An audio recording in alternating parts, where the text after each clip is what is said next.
Hello और नमस्ते दोस्तों। आज हम देखेंगे एक इम्पोर्टेंट न्यूज़ को। पहला हमने ये जो देखना है ना, ये तो इकोनॉमिक के पर्सपेक्टिव से तुम्हारे लिए इम्पोर्टेंट है। यह है कि बल्गेरिया क्या है। बल्गेरिया में अभी तक तो जो बल्गेरियन लेव था, वहां की करेंसी को कहते हैं बल्गेरियन लेव। ओके, लेव का कहते हैं। अभी तो लेव अभी भी सर्कुलेशन पर है। थोड़ी महीनों पर भी लेव होगा, पर अभी तो डबल करेंसी का सर्कुलेशन होता है। और बल्गेरिया जो पहला यूरोपियन यूनियन पर ज्वाइन कर दी, पर यूरो को वो ऑफिशियली कैश नहीं एक्सेप्ट कर दी। वो तो बल्गेरियन लेव से ही उसका काम चलते रहता है। अभी से वो सीधा करेंसी, सिर्फ एक करेंसी चुना है, वो तो यूरोस है। सो बल्गेरिया के बाद में तुम्हें ये भी याद रखना है कि बल्गेरिया तो बल्गेरिया पर एक इम्पोर्टेंट रिवर है, ये तो दनुबे रिवर है।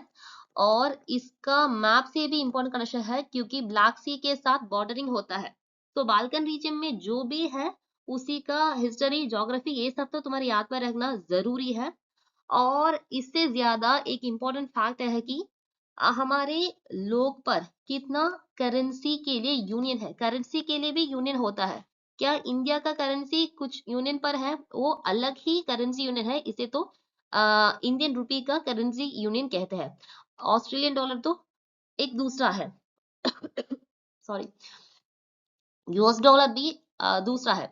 और यूरोपियन यूनियन की यूरो भी अलग है। ऐसा 10 है। और इस पर यूरोपियन यूनियन के जो यूरो है ना, उसी करेंसी यूनियन पर बल्गेरिया 2025 पर ज्वाइन कर दिया है। पर बल्गेरिया इससे पहले भी यूरोपियन यूनियन की मेंबर है, पर उनका करेंसी यूनियन पर ज्वाइन अभी अभी हो चुका है।